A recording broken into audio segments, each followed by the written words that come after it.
हाँ जी दोस्तों, सत श्री अकाल जी। मैं रमनदीप सिंह एक बार फिर हाज़र हाँ तुहाडे अपनी चैनल रमन इंस्टीट्यूट ते ਅਤੇ ਸਵਾਗਤ ਕਰਦਾ ਸਾਰਿਆਂ ਦਾ ਹੀ ਇਸ ਵਾਰ ਇੱਕ ਵਾਰ ਤੋਂ ਫਿਰ ਇਸ ਚੈਨਲ ਦੇ ਉੱਤੇ।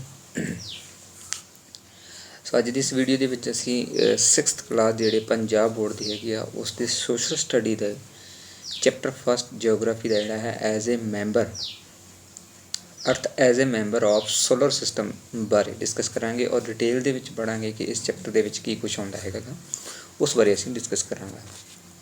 ਸੋ ਇੱਕ ਨਵੀਂ ਸੀਰੀਜ਼ ਸ਼ੁਰੂ ਕਰ ਰਹੇ ਹੈਗੇ ਹਾਂ ਜੀ ਕਿ 6 ਤੋਂ ਲੈ ਕੇ 12 ਤੱਕ ਦੀ ਜਿਹੜੀ ਸੋਸ਼ਲ ਸਟੱਡੀ ਦੀ ਜੋ ਬੁੱਕਸ ਨੇਗੀਆਂ, ਜੋ ਟੋਪਿਕਸ ਨੇ ਉਹਨਾਂ ਨੂੰ ਅਸੀਂ ਸੀਰੀਅਲ ਵਾਈਜ਼ ਡਿਸਕਸ ਕਰਾਂਗੇ, ਚੈਪਟਰ ਵਾਈਜ਼ ਡਿਸਕਸ ਕਰਾਂਗੇ। ਚਾਹੇ ਉਹਦੇ ਵਿੱਚ ਪੋਲੀਟੀਕਲ ਸਾਇੰਸ ਹੋਵੇ, ਚਾਹੇ ਹਿਸਟਰੀ ਹੋਵੇ, ਚਾਹੇ ਜਿਓਗ੍ਰਾਫੀ ਹੋਵੇ, ਉਹਨਾਂ ਸਾਰਿਆਂ ਨੂੰ ਅਸੀਂ 6ਵੀਂ ਕਲਾਸ ਤੋਂ ਲੈ ਕੇ +2 ਤੱਕ ਜਿਹੜੀ ਉਹ ਡਿਸਕਸ ਕਰਾਂਗੇ ਔਰ ਪੰਜਾਬ ਬੋਰਡ ਦੀਆਂ ਵੀ ਕਰਾਂਗੇ ਔਰ ਨਾਲ ਹੀ NCERT ਦੀਆਂ ਵੀ ਡਿਸਕਸ ਕਰਾਂਗੇ। ਸੋ ਤੁਹਾਡੀ ਸਪੋਰਟ ਦੀ ਜ਼ਰੂਰਤ ਹੋਵੇਗੀ ਕਿ ਤੁਸੀਂ ਵੱਧ ਤੋਂ ਵੱਧ ਇਹਨਾਂ ਵੀਡੀਓ ਨੂੰ ਸ਼ੇਅਰ ਕਰੋ ਤਾਂ ਜੋ ਜਿਹੜਾ ਅਸੀਂ ਹੌਂਸਲੇ ਦੇ ਨਾਲ ਅੱਗੇ ਹੋਰ ਕੰਮ ਕਰ ਸਕੀਏ ਔਰ ਬਿਹਤਰ ਤਰੀਕੇ ਨਾਲ ਤੁਹਾਡੇ ਤੱਕ ਜਿਹੜੀਆਂ ਇਹ ਵੀਡੀਓ ਪ੍ਰੋਵਾਈਡ ਕਰ ਸਕੀਏ। ਔਰ ਇਹਨਾਂ ਵੀਡੀਓ ਤੋਂ ਤੁਸੀਂ ਬਹੁਤ ਸਾਰੇ ਜਿਹੜੇ ਟੈਸਟਾਂ ਦੀ ਤਿਆਰੀ ਕਰ ਸਕਦੇ ਹੈਗੇ ਹੋ, ਮਾਸਟਰ ਕੇਡਰ ਦੀ ਤਿਆਰੀ ਕਰ ਸਕਦੇ ਹੈਗੇ ਹੋ, PTET ਦੀ, CTET ਦੀ ਅਤੇ HTET ਦੀ ਵੀ ਜਿਹੜੀ ਤਿਆਰੀ ਕਰ ਸਕਦੇ ਹੈਗੇ ਹੋ। ਸੋ ਵੀਡੀਓ ਸ਼ੁਰੂ ਕਰਨ ਤੋਂ ਪਹਿਲਾਂ ਰਿਕੁਐਸਟ ਹੈ ਕਿ ਜਿਹੜੇ ਵਿਦਿਆਰਥੀ ਚੈਨਲ ਦੇ ਪਹਿਲੀ ਵਾਰ ਆਏ ਨੇ ਉਹ ਚੈਨਲ ਨੂੰ ਸਬਸਕ੍ਰਾਈਬ ਕਰ ਲੈਣ ਅਤੇ ਨਾਲ ਹੀ ਬੈਲ ਆਈਕਨ 'ਤੇ ਕਲਿੱਕ ਕਰ ਲੈਣ ਤਾਂ ਜੋ ਤੁਹਾਨੂੰ ਜਿਹੜੀ ਆਉਣ ਵਾਲੀ ਲੇਟੈਸਟ ਵੀਡੀਓ ਆ ਉਹ ਸਭ ਤੋਂ ਪਹਿਲਾਂ ਮਿਲਦੀ ਰਹੇ। ਸੋ ਸ਼ੁਰੂ ਕਰਦੇ ਹਾਂ ਅੱਜ ਦਾ ਜਿਹੜਾ ਫਸਟ ਚੈਪਟਰ ਹੈਗਾ ਗਾ ਸੋਸ਼ਲ ਸਟੱਡੀ ਦਾ 6th ਕਲਾਸ ਦਾ ਜਿਓਗ੍ਰਾਫੀ ਦਾ Earth as a member of solar system.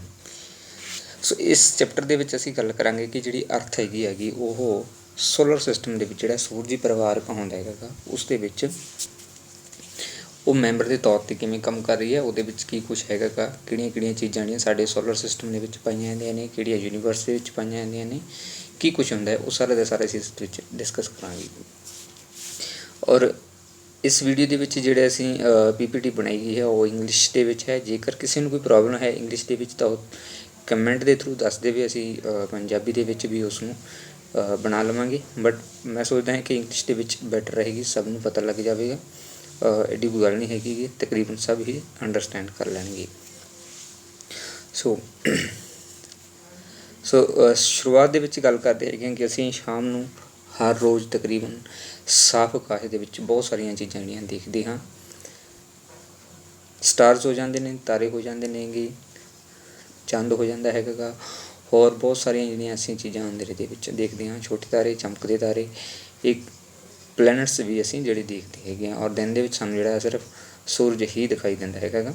ਸੋ ਉਹਨਾਂ ਬਾਰੇ ਅਸੀਂ ਇਸ ਵੀਡੀਓ ਦੇ ਵਿੱਚ ਡਿਸਕਸ ਕਰਾਂਗੇ। ਸੋ ਸਾਰੇ ਬ੍ਰਹਿਮੰਡ ਦੇ ਬਾਰੇ ਹੋਵੇਗਾ, ਯੂਨੀਵਰਸ ਦੇ ਬਾਰੇ ਹੋਵੇਗਾ ਇਸ ਦੇ ਵਿੱਚ।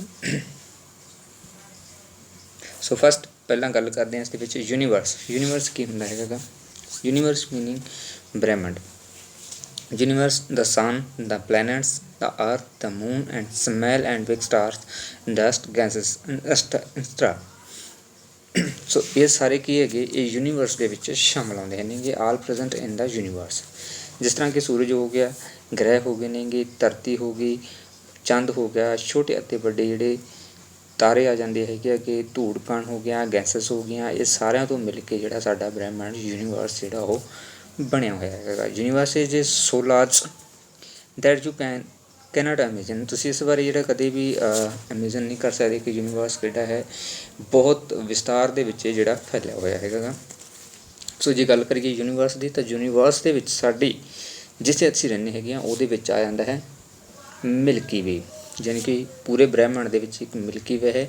ਔਰ ਮਿਲਕੀ ਵੇ ਦੇ ਵਿੱਚ ਇੱਕ ਗਲੈਕਸੀ ਆਉਂਦੀ ਹੈ ਜਿਸ ਨੂੰ ਅਸੀਂ ਆਕਾਸ਼ ਗੰਗਾ ਕਹਿੰਦੇ ਹੈਗੇ ਆਂਗੇ।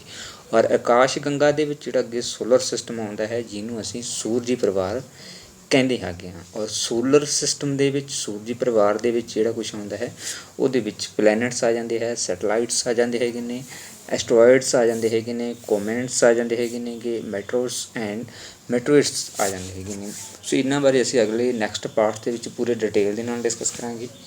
ਸੋਲਰ ਸਿਸਟਮ ਕੀ ਹੈ, ਪਲੈਨਟ ਕੀ ਹੈ, ਸੈਟਲਾਈਟ ਕੀ ਨੇ, ਐਸਟਰੋਇਡ ਕੀ ਨੇ, ਕੋਮੈਂਟਸ ਕੀ ਨੇ, ਮੈਟਰੋਸ ਕੀ ਨੇਗੇ, ਇਹਨਾਂ ਬਾਰੇ ਅਸੀਂ ਵਿਸਤਾਰ ਦੇ ਨਾਲ ਡਿਸਕਸ ਕਰਾਂਗੇ। The sun, the planets, the satellites, the moons and innumerable small and big size stars are known as celestials and heavenly bodies। ਤੇ ਸਾਰੇ ਦੇ ਸਾਰੇ ਕੀ ਹੈ ਕਿ ਇੱਕ ਪੂਰੇ ਵੱਡੇ ਏਰੀਏ ਦੇ ਵਿੱਚ ਇੱਕ ਵੱਡੇ ਬਾਡੀ ਦੇ ਰੂਪ ਦੇ ਵਿੱਚ ਪੂਰੇ ਯੂਨੀਵਰਸ ਦੇ ਵਿੱਚ ਪਾਇਆ ਜਾਂਦਾ ਹੈਗਾ ਕੰਮ। ਸੋ ਕਲੀਅਰ ਹੈ ਯੂਨੀਵਰਸ ਕੀ ਹੁੰਦਾ ਹੈ? ਯੂਨੀਵਰਸ ਉਹ ਹੈ ਜਿਸ ਦੇ ਵਿੱਚ ਪਲੈਨਟਸ ਪਾਏ ਜਾਂਦੇ ਨੇਗੇ, ਸਨ ਪਾਇਆ ਜਾਂਦਾ ਹੈ, ਸਾਡੀ ਧਰਤੀ ਪਾਈ ਜਾਂਦੀ ਹੈਗੀ ਆ, ਔਰ ਮੂਨ ਐਂਡ ਛੋਟੇ ਅਤੇ ਵੱਡੇ ਜਿਹੜੇ ਸਾਰੇ ਸਟਾਰਸ ਨੇ ਉਹ ਆ ਜਾਂਦੇ ਹੈਗੇ ਨੇ, ਧੂੜਕਾਂ ਔਰ ਗੈਸਸ ਜਿਹੜੀਆਂ ਇਹਦੇ ਵਿੱਚ ਸ਼ਾਮਲ ਆਏ ਨੇ। ਸੋ ਇੱਕ ਜ਼ਰੂਰੀ ਜਿਹੜੀ ਚੀਜ਼ ਇਹਦੇ ਵਿੱਚ ਯਾਦ ਕਰਨ ਵਾਲੀ ਉਹ ਹੈਗੀ ਕਿ ਜਿਹੜੀ ਮਿਲਕੀ ਵੇ ਹੈ ਔਰ ਆਕਾਸ਼ ਗੰਗਾ ਹੈ ਉਸ ਬਾਰੇ ਸਾਨੂੰ ਜਿਹੜਾ ਪਤਾ ਹੋਣਾ ਚਾਹੀਦਾ ਕਿ ਅਸੀਂ ਯੂਨੀਵਰਸ ਦੇ ਵਿੱਚ ਮਿਲਕੀ ਵੇ ਦੇ ਵਿੱਚ ਰਹਿੰਦੇ ਹਾਂ, ਔਰ ਮਿਲਕੀ ਵੇ ਦੇ ਵਿੱਚ ਸਾਡੀ ਜਿਹੜੀ ਆਕਾਸ਼ ਗੰਗਾ ਆਉਂਦੀ ਹੈ, ਆਕਾਸ਼ ਗੰਗਾ ਦੇ ਵਿੱਚ ਸਾਡਾ ਜਿਹੜਾ ਸੋਲਰ ਸਿਸਟਮ ਆਉਂਦਾ ਹੈਗਾ। ਨੈਕਸਟ ਆਉਂਦਾ ਹੈ ਕਿ ਸਪੇਸ ਕੀ ਹੁੰਦਾ ਹੈਗਾ। ਸਪੇਸ ਦਾ word is related to sky ਦੇ ਨਾਲ ਜਿਹੜਾ ਇਹ ਰਿਲੇਟਡ ਹੈਗਾ word. The people who study the space are called astronomers. You must be knowing the name of Kalpana Chawla, USA astronaut of Indian origin who died while traveling back to Earth from space year back. So ਅਸੀਂ ਗੱਲ ਕਰੀਏ ਕਿ space ਜਿਹੜਾ ਕੀ ਹੁੰਦਾ ਹੈ। Space ਦੇ ਵਿੱਚ ਕੀ ਹੈਗਾ ਕਿ ਸਪੇਸ ਪੂਰੇ ਯੂਨੀਵਰਸ ਦੇ ਵਿੱਚ ਆ ਜਾਂਦਾ ਹੈ ਜਿਸ ਦੇ ਵਿੱਚ ਸਾਰੀਆਂ ਚੀਜ਼ਾਂ ਆਉਂਦੀਆਂ ਨੇ, ਔਰ ਸਪੇਸ ਦਾ ਜਿਹੜਾ ਅਸੀਂ ਇੱਕ ਸ਼ਬਦਿਕ ਅਰਥ ਲੱਗੀ ਤਾਂ ਉਹ ਸਕਾਈ ਨੂੰ ਕਹਿੰਦੇ ਹਾਂ। ਸਕਾਈ ਮਤਲਬ ਕਿ ਸਾਡਾ ਜਿਹੜਾ ਆਸਮਾਨ ਹੈ ਉਸ ਨੂੰ ਅਸੀਂ ਸਪੇਸ ਦੇ ਵਿੱਚ ਲੈ ਲੈਂਦੇ ਹੈਗੇ ਹਾਂ। ਜੋ ਲੋਕ ਸਪੇਸ ਦੀ ਸਟੱਡੀ ਕਰਦੇ ਨੇ, ਉਸ ਬਾਰੇ ਅਧਿਐਨ ਕਰਦੇ ਨੇ, ਉਸ ਨੂੰ ਐਸਟਰੋਨੋਮਰਸ ਕਿਹਾ ਜਾਂਦਾ ਹੈਗਾ। ਔਰ ਤੁਸੀਂ ਸਾਰੇ ਲੋਕ ਜਿਹੜੀ ਕਲਪਨਾ ਚਾਵਲਾ ਬਾਰੇ ਵੀ ਜਾਣਦੇ ਹੋਵੋਗੇ, ਯਾਨੀ ਕਿ ਜਿਹੜੀ ਕਲਪਨਾ ਚਾਵਲਾ ਸੀ ਮੂਨ ਦੇ ਉੱਪਰ ਗਈ ਸੀ, ਉਹ ਸਕਾਈ ਸਪੇਸ ਦੇ ਵਿੱਚ ਗਈ ਸੀਗੀ। ਉਸਨੇ ਮੂਨ ਦੇ ਉੱਪਰ ਜਦੋਂ ਵਾਪਸ ਆ ਰਹੀ ਸੀ ਉਸ ਸਮੇਂ ਉਸਦੀ ਜਿਹੜੀ ਡੈਥ ਉਹ ਹੋ ਗਈ ਸੀਗੀ। You might be thinking that all these celestial bodies glow with their own light, but it is not so. Some of these lit by the light of others. The sun is nearest to the earth, that is why it appears as biggest. From the space, if you look at the earth, it also appears glowing. The earth glows due to the light of sun. In scientific language, the heavenly bodies that glow with their own lights are called star, and the sun is one of them. ਸੋ ਅਸੀਂ ਗੱਲ ਕਰੀਏ ਕਿ ਪੂਰੇ universe ਦੇ ਵਿੱਚ, ਪੂਰੇ space ਦੇ ਵਿੱਚ ਕੁਛ ਇਸ ਤਰ੍ਹਾਂ ਦੀਆਂ ਚੀਜ਼ਾਂ ਨੇਗੀਆਂ ਜਿਸ ਤਰ੍ਹਾਂ ਕਿ ਸਟਾਰ ਹੋ ਜਾਂਦੇ ਹੈਗੇ ਨੇ, ਪਲੈਨਟਸ ਹੋ ਜਾਂਦੇ ਹੈਗੇ ਨੇਗੇ, ਔਰ ਜਿਨ੍ਹਾਂ ਕੋਲ ਖੁਦ ਆਪਣਾ ਪ੍ਰਕਾਸ਼ ਹੁੰਦਾ ਹੈ, ਅਤੇ ਔਰ ਕਈ ਇਸ ਤਰ੍ਹਾਂ ਦੀਆਂ ਚੀਜ਼ਾਂ ਨੇ ਜਿਹੜੀਆਂ ਕਿ ਦੂਸਰਿਆਂ ਦੇ ਉੱਪਰ ਡਿਪੈਂਡ ਰਹਿੰਦੀਆਂ ਨੇਗੀਆਂ। ਜੇ ਮੰਨ ਲਓ ਅਸੀਂ ਆਕਾਸ਼ ਦੇ ਵਿੱਚ ਚਲੇ ਜਾਈਏ, ਆਕਾਸ਼ ਦੇ ਵਿੱਚੋਂ ਧਰਤੀ ਨੂੰ ਦੇਖੀਏ ਤਾਂ ਉਹ ਵੀ ਕੀ ਇੱਕ ਗਲੋਇੰਗ ਰੂਪ ਦੇ ਵਿੱਚ, ਯਾਨੀ ਕਿ ਚਮਕ ਦੇ ਵਿੱਚ ਸਾਨੂੰ ਦਿਖਾਈ ਦੇਵੇਗੀ, ਜਿਸ ਤਰ੍ਹਾਂ ਸਾਨੂੰ ਧਰਤੀ ਦੇ ਉੱਪਰੋਂ ਚੰਦ ਜਿਹੜਾ ਦਿਖਾਈ ਦਿੰਦਾ ਹੈ ਚਮਕ ਦੇ ਨਾਲ। ਤਾਂ ਜਿਹੜੇ ਚੰਦ ਹੈ ਅਤੇ ਧਰਤੀ, ਅਸੀਂ ਜੇਕਰ ਚੰਦ ਤੋਂ ਅਸੀਂ ਧਰਤੀ ਨੂੰ ਦੇਖਾਂਗੇ ਉਹ ਚੰਦ ਦੀ ਤਰ੍ਹਾਂ ਹੀ ਚਮਕੇਗੀ, ਜਾਂ ਉਧਰ ਗ੍ਰਹਿ ਨੂੰ ਦੇਖਾਂਗੇ ਅਸੀਂ ਤਾਂ ਉਹ ਵੀ ਇਸੇ ਤਰੀਕੇ ਨਾਲ ਚਮਕਣਗੇ। ਜੇਕਰ ਅਸੀਂ ਧਰਤੀ ਤੋਂ ਚੰਦ ਨੂੰ ਦੇਖਦੇ ਹਾਂ ਤਾਂ ਉਹ ਵੀ ਇੱਕ ਚਮਕੀਲਾ ਹੈ, ਬਟ ਇਹਨਾਂ ਦੇ ਕੋਲ ਆਪਣਾ ਕੋਈ ਵੀ ਪ੍ਰਕਾਸ਼ ਨਹੀਂ ਹੈਗਾ, ਕੋਈ ਲਾਈਟ ਨਹੀਂ ਹੈਗੀ। ਇਹ ਕਿਹਦੇ ਨਾਲ ਜਗਦੇ ਨੇ? ਇਹ ਸੂਰਜ ਦੇ ਪ੍ਰਕਾਸ਼ ਦੇ ਨਾਲ ਜਿਹੜਾ ਇਹਨਾਂ ਦੇ ਵਿੱਚ ਚਮਕ ਪੈਂਦੀ ਹੈਗੀ। ਬਟ ਦੂਸਰੀ ਜਗ੍ਹਾ 'ਤੇ ਅਸੀਂ ਗੱਲ ਕਰੀਏ ਕਿ ਜਿਹੜੀਆਂ ਚੀਜ਼ਾਂ ਆਪਣੇ ਆਪ ਚਮਕਦੀਆਂ ਨੇ ਉਹਨਾਂ ਦੇ ਕੋਲ ਆਪਣਾ ਜਿਹੜਾ ਪ੍ਰਕਾਸ਼ ਹੁੰਦਾ ਹੈਗਾ ਉਹਦੇ ਵਿੱਚ ਕੀ ਆ ਜਾਂਦਾ, ਸਟਾਰਸ ਆ ਜਾਂਦੇ ਹੈਗੇ, ਅਤੇ ਉਹਨਾਂ ਦੇ ਵਿੱਚੋਂ ਇੱਕ ਹੈਗਾ ਸੂਰਜ ਵੀ ਸਾਡਾ ਇੱਕ ਕੀ ਸਟਾਰ ਹੈਗਾ, ਉਸ ਦਾ ਵੀ ਆਪਣਾ ਪ੍ਰਕਾਸ਼ ਹੈ। ਔਰ ਪੂਰੇ ਯੂਨੀਵਰਸ ਦੇ ਵਿੱਚ ਲੱਖਾਂ ਮਿਲੀਅਨ ਜਿਹੜੇ ਸਟਾਰਸ ਨੇ ਜਿਨ੍ਹਾਂ ਦਾ ਆਪਣਾ ਪ੍ਰਕਾਸ਼ ਹੈਗਾ, ਔਰ ਸਾਡਾ ਸੂਰਜ ਆ ਉਹ ਇੱਕ ਸਟਾਰ ਹੈ। ਇਹ ਵੀ ਧਿਆਨ ਦੇ ਵਿੱਚ ਰੱਖਣਾ ਹੈਗਾ।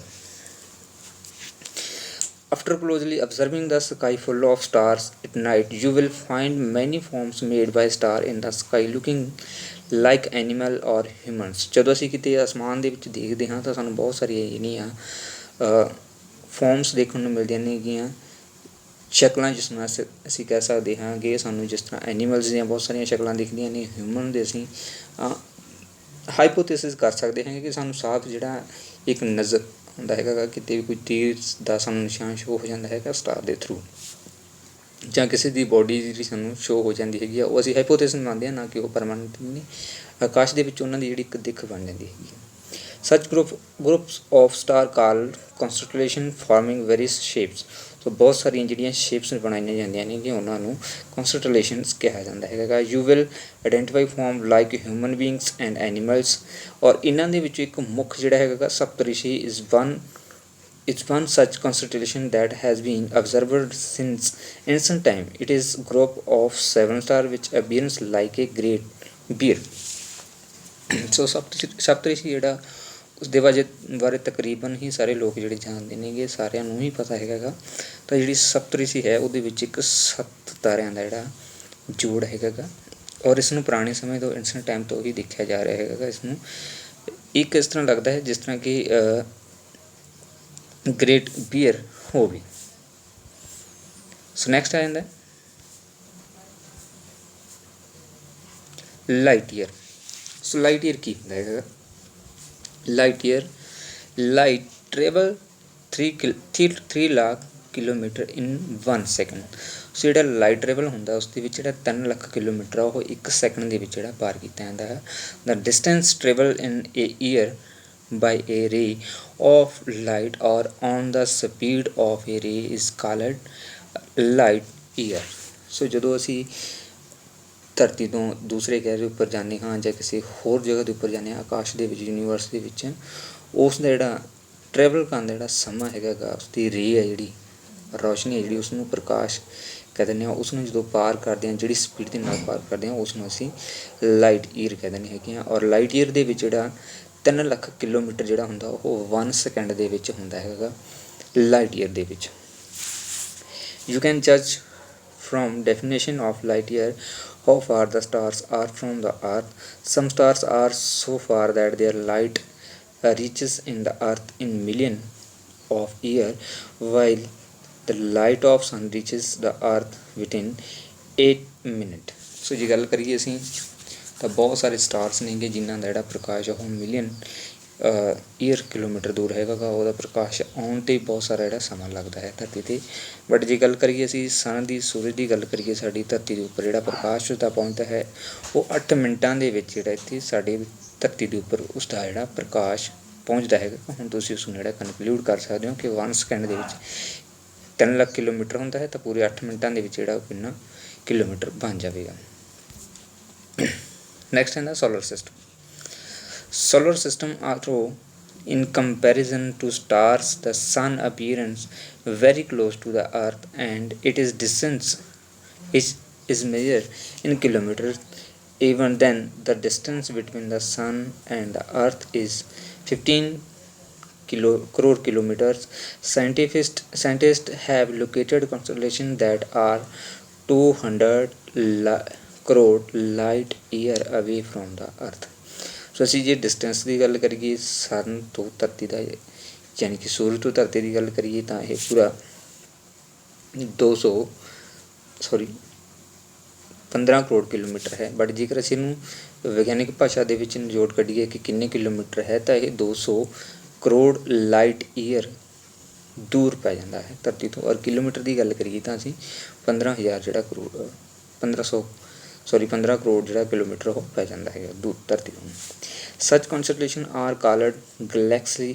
Collectively there are approximately 6000 million such galaxies in the universe। ਪੂਰੇ ਯੂਨੀਵਰਸ ਦੇ ਵਿੱਚ ਗੱਲ ਕਰੀਏ ਤਾਂ ਬਹੁਤ ਸਾਰੀਆਂ ਗਲੈਕਸੀਜ਼ ਪਾਈਆਂ ਜਾਂਦੀਆਂ ਨੇ ਔਰ ਉਹਨਾਂ ਦੇ ਵਿੱਚੋਂ ਆਕਾਸ਼ ਗੰਗਾ ਇੱਕ ਹੈਗੀ ਆ।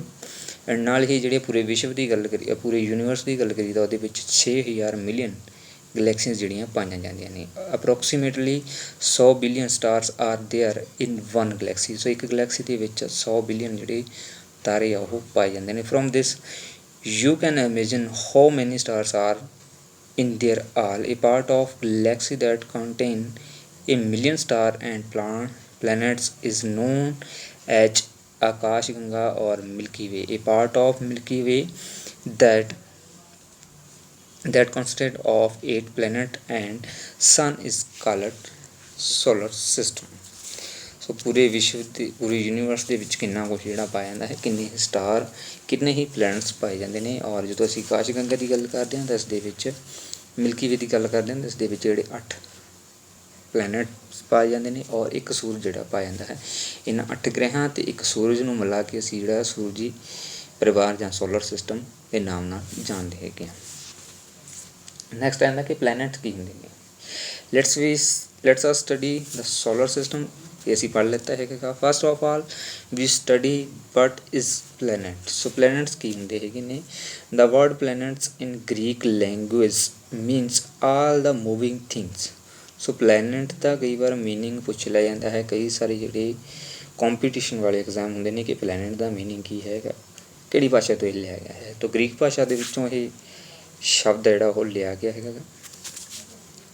ਔਰ ਪਲੈਨਟ ਦਾ ਜਿਹੜਾ ਅਰਥ ਆ ਜਾਂਦਾ ਹੈ ਉਹ ਹੈ ਕਿ ਮੂਵਿੰਗ ਥਿੰਗਸ, ਇਹ ਘੁੰਮਣ ਵਾਲੀਆਂ, ਇੱਕ ਥਾਂ ਤੋਂ ਦੂਸਰੀ ਜਗ੍ਹਾ 'ਤੇ ਜਾਣ ਵਾਲੀਆਂ ਇਹ ਚੀਜ਼ਾਂ ਨੇ, ਉਹਨਾਂ ਨੂੰ ਪਲੈਨਟਸ ਕਿਹਾ ਜਾਂਦਾ ਹੈ। ਦ ਪਲੈਨਟਸ ਆਰ ਸੋਲਿਡਿਫਾਈਡ ਗੈਸਸ ਬਾਲ ਮੂਵਿੰਗ ਅਰਾਊਂਡ ਦਾ ਸਨ ਇਨ ਏ ਪਾਰਟੀਕੂਲਰ ਡਾਇਰੈਕਸ਼ਨ ਇਨ ਦਾ ਸਪੇਸ। ਸੋ ਜਿਹੜਾ ਗ੍ਰਹਿ ਆ ਜਾਂਦਾ ਉਹ ਇੱਕ ਹਾਰਡ ਜਿਹੜਾ ਸੋਲਿਡ ਜਿਹੜਾ ਗੈਸਾਂ ਦਾ ਇੱਕ ਬਾਲ ਦੀ ਤਰ੍ਹਾਂ ਹੁੰਦੇ ਹੈਗੇ ਸਟਰਕਚਰ ਹੁੰਦਾ ਹੈਗਾ ਗਾ, ਔਰ ਜਿਹੜਾ ਕਿ ਸੂਰਜ ਦੇ ਆਲੇ ਦੁਆਲੇ ਇੱਕ ਨਿਸ਼ਚਿਤ ਦਿਸ਼ਾ ਦੇ ਵਿੱਚ ਘੁੰਮਦਾ ਹੈਗਾ ਗਾ, ਔਰ ਸਪੇਸ ਦੇ ਵਿੱਚ ਘੁੰਮਦਾ ਹੈਗਾ ਗਾ। ਇੱਕ ਦਿਸ਼ਾ ਦੇ ਵਿੱਚ ਉਹ ਸੂਰਜ ਦੇ ਦੁਆਲੇ ਇੱਕ ਦੂਰੀ ਦੇ ਉੱਪਰ ਉਹ ਜਿਹੜਾ ਚੱਕਰ ਕਰਦਾ ਹੈ। Many of the planets appear glowing due to the reflection of the sunlight.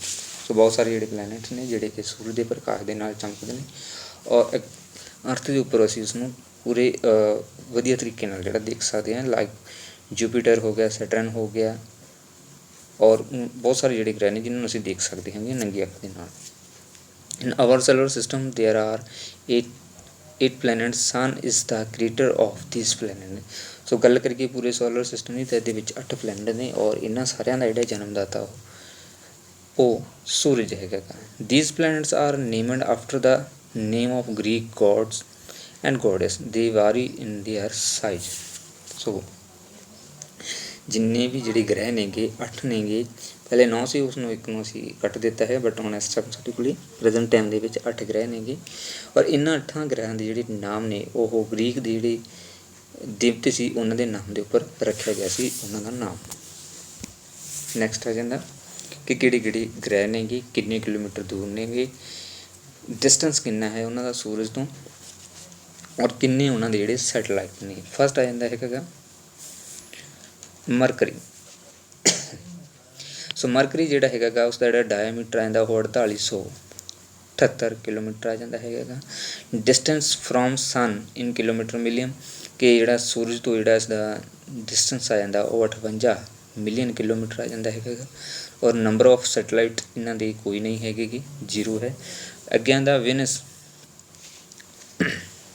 ਸੋ ਪਹਿਲਾ ਬੁੱਧ ਜਿਹਨੂੰ ਅਸੀਂ ਪੰਜਾਬੀ 'ਚ ਬੁੱਧ ਕਹਿੰਦੇ ਹਾਂ, ਦੂਸਰਾ ਸ਼ੁੱਕਰ ਆ ਜਾਂਦਾ ਹੈਗਾ। ਸੋ ਵਿਨਸ ਜਿਹੜਾ ਹੈਗਾ ਗਾ ਉਹ 12103 ਡਾਇਆਮੀਟਰ ਕਿਲੋਮੀਟਰ ਦਾ ਹੈਗਾ ਗਾ, ਔਰ ਜਿਹੜਾ ਸੂਰਜ ਤੋਂ ਇਸਦੀ ਜਿਹੜੀ ਦੂਰੀ ਆ ਉਹ 108 ਮਿਲੀਅਨ ਕਿਲੋਮੀਟਰ ਹੈਗਾ ਗਾ। ਇਸਦਾ ਕੋਈ ਜਿਹੜਾ ਸੈਟਲਾਈਟ ਨਹੀਂ ਹੈ। ਸੋ ਇਹਨਾਂ ਦੋਨਾਂ ਦਾ ਜਿਹੜਾ ਕੋਈ ਸੈਟਲਾਈਟ ਨਹੀਂ ਹੈਗੀ ਗੀ। ਤੀਸਰਾ ਜਿਹੜਾ ਅਰਥ ਆ ਜਾਂਦਾ ਹੈਗਾ ਜਿਸ ਦੇ ਉੱਪਰ ਅਸੀਂ ਰਹਿੰਦੇ ਹੈਗੇ ਹਾਂ, ਪ੍ਰਿਥਵੀ ਜਿਸ ਨੂੰ ਕਿਹਾ ਜਾਂਦਾ ਹੈ। ਇਸਦਾ ਜਿਹੜਾ ਡਾਇਆਮੀਟਰ ਹੈਗਾ ਗਾ ਉਹ 12756 ਕਿਲੋਮੀਟਰ ਹੈਗਾ ਗਾ। ਐਂਡ ਡਿਸਟੈਂਸ ਜਿਹੜਾ ਇਸਦਾ ਸੂਰਜ ਤੋਂ 150 ਮਿਲੀਅਨ ਕਿਲੋਮੀਟਰ ਹੈਗਾ ਗਾ, ਔਰ ਇੱਕ ਸੈਟਲਾਈਟ ਹੈ ਜਿਹੜਾ ਇਸਨੂੰ ਮੂਨ ਕਿਹਾ ਜਾਂਦਾ ਹੈਗਾ। ਮਾਰਸ ਮੰਗਲ ਆ ਜਾਂਦਾ ਹੈਗਾ। ਨੈਕਸਟ ਇਸਦਾ ਜਿਹੜਾ ਡਾਇਆਮੀਟਰ ਆ ਜਾਂਦਾ ਹੈਗਾ 6786 ਕਿਲੋਮੀਟਰ ਆ ਜਾਂਦਾ ਹੈਗਾ, ਔਰ ਡਿਸਟੈਂਸ ਹੈ ਜਿਹੜਾ ਸੂਰਜ ਤੋਂ ਇਸਦਾ 227 ਮਿਲੀਅਨ ਕਿਲੋਮੀਟਰ ਹੈਗਾ ਗਾ, ਔਰ ਇਸਦੇ ਜਿਹੜੇ ਸੈਟਲਾਈਟ ਆ ਉਹ 2 ਨੇਗੀ। ਨੈਕਸਟ ਜੂਪੀਟਰ ਆ ਜਾਂਦਾ ਹੈਗਾ ਗਾ। ਜੂਪੀਟਰ ਦਾ ਜਿਹੜਾ ਡਾਇਆਮੀਟਰ ਹੈਗਾ ਗਾ ਉਹ 1,42,984 ਕਿਲੋਮੀਟਰ ਹੈਗਾ ਗਾ, ਔਰ 778 ਮਿਲੀਅਨ ਕਿਲੋਮੀਟਰ ਸੂਰਜ ਤੋਂ ਇਹ ਦੂਰ ਹੈਗਾ ਗਾ, ਔਰ ਇਸਦੇ ਜਿਹੜੇ 63 ਸੈਟਲਾਈਟਸ ਨੇਗੇ। ਛੇਵਾਂ ਜਿਹੜਾ ਗ੍ਰਹਿ ਜਾਂਦਾ ਉਹ ਸੈਟਰਨ ਆ ਜਾਂਦਾ ਹੈਗਾ, ਸ਼ਨੀ ਆ ਜਾਂਦਾ ਹੈਗਾ, ਔਰ ਇਹਦਾ ਡਾਇਆਮੀਟਰ ਹੈ ਜਿਹੜਾ ਉਹ 1,20,536 ਕਿਲੋਮੀਟਰ ਜਿਹੜਾ ਡਾਇਆਮੀਟਰ ਆਉਂਦਾ ਹੈ। 1427 ਮਿਲੀਅਨ ਕਿਲੋਮੀਟਰ ਜਿਹੜਾ ਦੂਰ ਇਹ ਸੂਰਜ ਤੋਂ ਪਾਇਆ ਜਾਂਦਾ ਹੈ। 47 ਇਸ 'ਤੇ ਜਿਹੜੇ ਸੈਟਲਾਈਟ ਨੇਗੇ, ਔਰ ਅੱਗੇ ਆਉਂਦਾ ਯੂਰੇਨਸ। ਯੂਰੇਨਸ ਜਿਹੜਾ ਹੈਗਾ 51,118 ਡਾਇਆਮੀਟਰ ਕਿਲੋਮੀਟਰ ਦਾ ਹੈ, ਔਰ ਜਿਹੜੀ ਇਸਦੀ ਦੂਰੀ ਹੈ ਸੂਰਜ ਤੋਂ ਉਹ 2870 ਮਿਲੀਅਨ ਕਿਲੋਮੀਟਰ ਹੈਗੀ। ਇਸਦੇ 27 ਸੈਟਲਾਈਟ ਨੇਗੇ। ਨੈਕਸਟ ਆਉਂਦਾ ਨੈਪਚੂਨ। ਇਸਦਾ ਹੈਗਾ 49,528 ਡਾਇਆਮੀਟਰ ਹੈਗਾ, ਔਰ ਸੂਰਜ ਤੋਂ ਜਿਹੜੀ ਇਸਦੀ ਦੂਰੀ ਆ ਉਹ 4496 ਕਿਲੋਮੀਟਰ ਹੈਗੀ ਆ, ਔਰ 13 ਸੈਟਲਾਈਟ ਆ ਜਿਹੜੇ ਇਸਦੇ ਪਾਏ ਜਾਂਦੇ ਹੈਗੇ ਨੇਗੇ।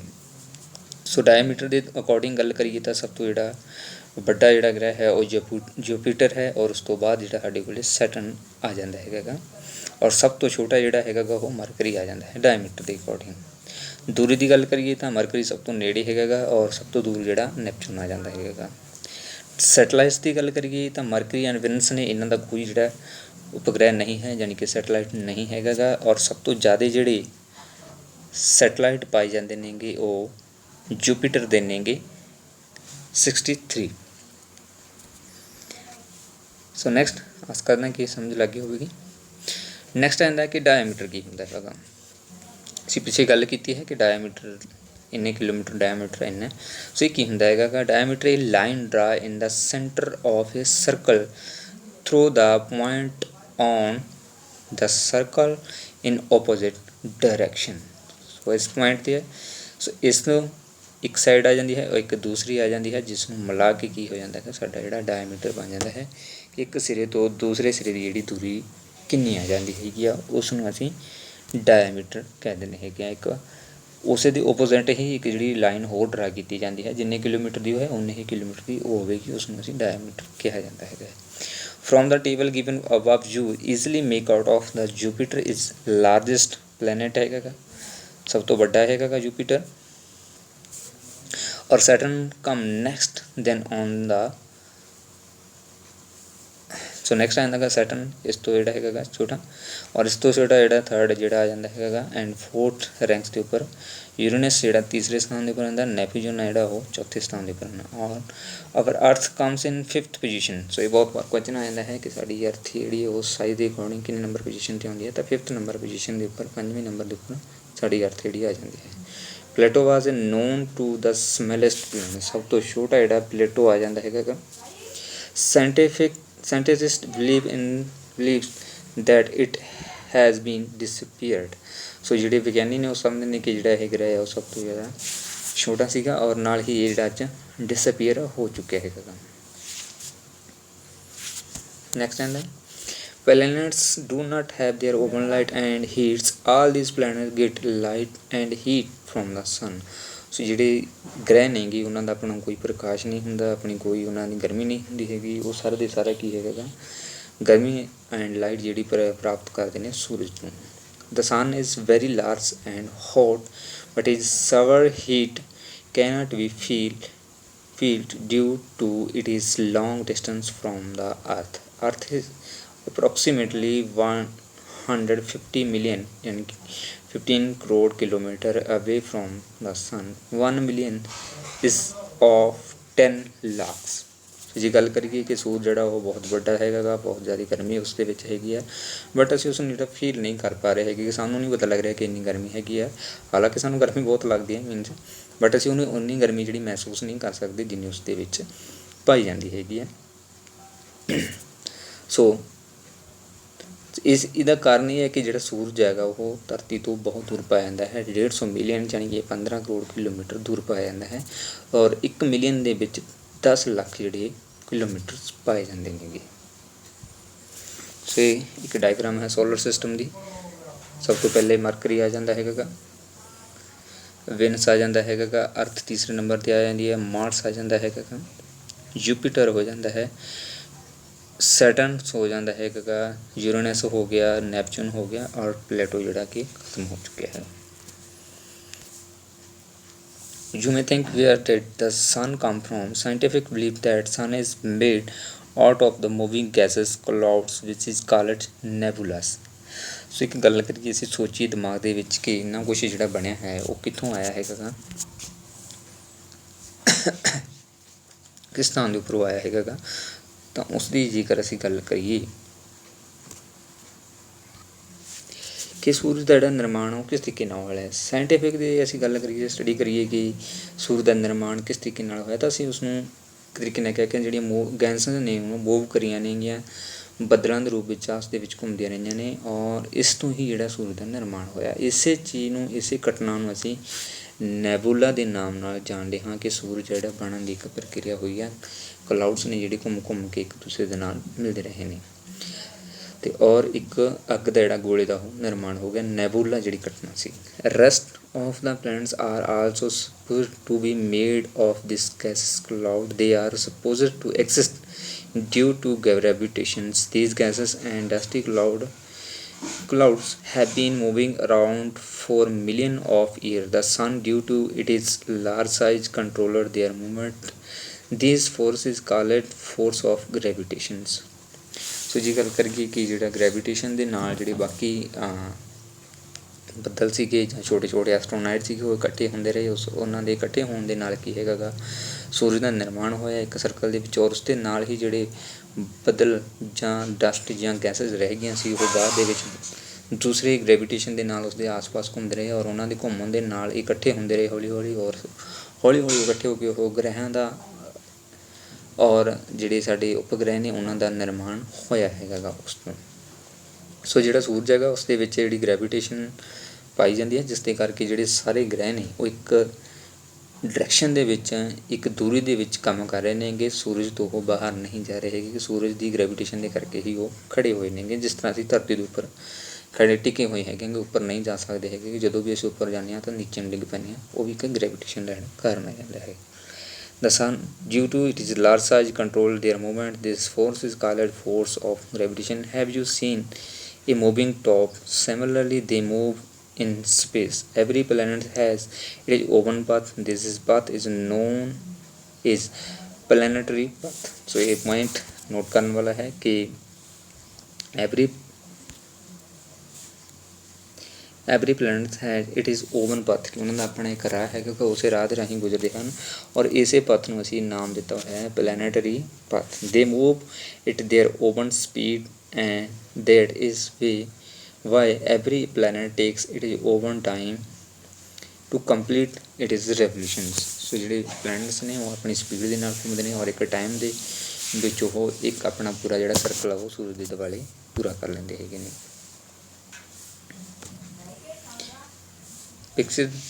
In the picture of solar system you will see each and every planet in their respective planetary path in the same direction, west to east, revolves around the sun. ਸਾਰੇ ਦੇ ਸਾਰੇ ਜਿਹੜੇ ਪਲੈਨਟ ਨੇ ਉਹ ਇੱਕ ਦੂਸਰੇ ਦੇ ਇੱਕ ਸੂਰਜ ਦੇ ਦੁਆਲੇ ਚੱਕਰ ਕੱਢ ਲੈਂਦੇ ਨੇ, ਇੱਕ ਡਾਇਰੈਕਸ਼ਨ ਦੇ ਵਿੱਚ, ਇੱਕ ਸਪੀਡ ਦੇ ਨਾਲ, ਇੱਕ ਦੂਰੀ ਦੇ ਉੱਪਰ।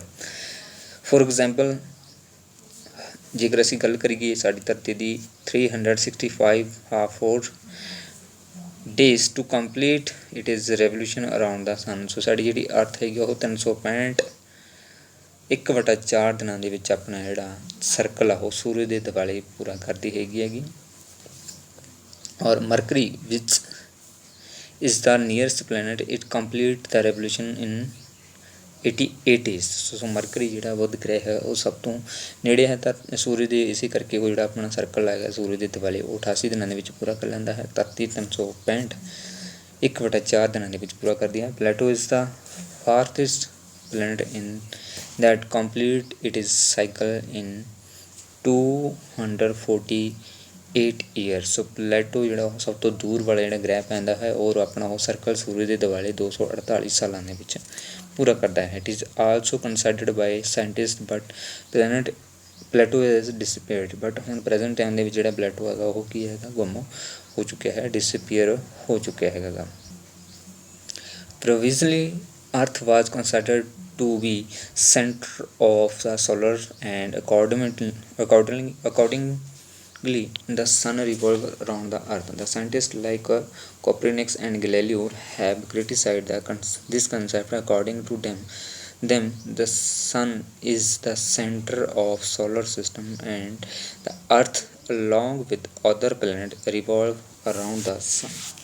ਸੋ ਪਹਿਲਾਂ ਵਿਸ਼ਵਾਸ ਕੀਤਾ ਜਾਂਦਾ ਸੀਗਾ ਪੁਰਾਣੇ ਸਮੇਂ ਦੇ ਪੁਰਾਤਨ ਸਮੇਂ ਦੇ ਵਿੱਚ ਕਿ ਜਿਹੜੀ ਧਰਤੀ ਹੈ ਉਹ ਸੂਰਜ ਦੇ ਪਰਿਵਾਰ ਦਾ ਜਿਹੜਾ ਸੈਂਟਰ ਹੈ, ਯਾਨੀ ਕਿ ਧਰਤੀ ਜਿਹੜੀ ਸੈਂਟਰ ਦੇ ਵਿੱਚ ਆ ਔਰ ਬਾਕੀ ਦੇ ਸਾਰੇ ਗ੍ਰਹਿ ਔਰ ਸੂਰਜ ਜਿਹੜੇ ਉਹ ਧਰਤੀ ਦੇ ਦੁਆਲੇ ਜਿਹੜਾ ਚੱਕਰ ਕੱਢਦੇ ਹੈਗੇ ਨੇ। ਬਟ ਹੌਲੀ ਹੌਲੀ ਸਾਇੰਟਿਸਟਾਂ ਨੇ ਜਿਹੜੀਆਂ ਖੋਜਾਂ ਕੀਤੀਆਂ, ਰਿਸਰਚਸ ਕੀਤੀਆਂ, ਜਿਸ ਤੋਂ ਪਤਾ ਲੱਗਿਆ, ਜਿਵੇਂ ਕਿ ਕੋਪਰਨੀਕਸ ਹੋ ਗਿਆ, ਗੈਲੀਲੀਓ ਹੋ ਗਿਆ, ਉਹਨਾਂ ਨੇ ਇਸ ਕਨਸੈਪਟ ਦੀ ਜਿਹੜੀ ਡੂੰਘਾਈ ਦੇ ਨਾਲ ਚਰਚਾ ਕੀਤੀ ਹੈ ਔਰ ਖੋਜ ਕੀਤੀ ਹੈ ਔਰ ਉਸ ਤੋਂ ਪਤਾ ਲੱਗਿਆ ਉਹਨਾਂ ਨੂੰ ਕਿ ਜਿਹੜਾ ਸੂਰਜ ਹੈ ਉਹ ਸੋਲਰ ਸਿਸਟਮ ਦਾ ਸੈਂਟਰ ਹੈਗਾ ਔਰ ਅਰਥ ਜਿਹੜੀ ਉਸ ਦੇ ਦੁਆਲੇ ਘੁੰਮਦੀ ਹੈਗੀ। ਸੋ ਅੱਜ ਦੀ ਇਸ ਵੀਡੀਓ ਦੇ ਵਿੱਚ ਅਸੀਂ ਇੰਨਾ ਹੀ ਡਿਸਕਸ ਕਰਾਂਗੇ। ਸੋ ਅਗਲੇ ਪਾਰਟ ਅਸੀਂ ਜਿਹੜਾ ਕੱਲ੍ਹ ਪਾ ਦੇਵਾਂਗੇ, ਇਸੇ ਦਾ ਹੀ ਨੈਕਸਟ ਪਾਰਟ ਹੋਵੇਗਾ, ਸੈਕਿੰਡ ਪਾਰਟ ਹੋਵੇਗਾ। ਸੋ ਆਸ ਕਰਦਾ ਕਿ ਵੀਡੀਓ ਸਭ ਦੇ ਲਈ ਇੰਟਰਸਟਿੰਗ ਰਹੀ ਹੋਵੇਗੀ, ਸਭ ਨੂੰ ਵਧੀਆ ਲੱਗਿਆ ਹੋਵੇਗਾ, ਸਿੱਖਣ ਦੇ ਲਈ ਕੁਛ ਨਾ ਕੁਛ ਮਿਲਿਆ ਹੋਵੇਗਾ। ਜੇਕਰ ਵੀਡੀਓ ਅੱਛੀ ਲੱਗੀ ਤਾਂ ਲਾਈਕ ਜ਼ਰੂਰ ਕਰ ਦਿਓ, ਨਾਲ ਹੀ ਸ਼ੇਅਰ ਵੀ ਕਰ ਦਿਓ, ਨਾਲ ਹੀ ਜਿਹੜੇ ਆਪਣੇ ਸੁਝਾਅ ਆ ਉਹ ਦੇਣੇ ਨਾ ਭੁੱਲੋ। So thank you very much.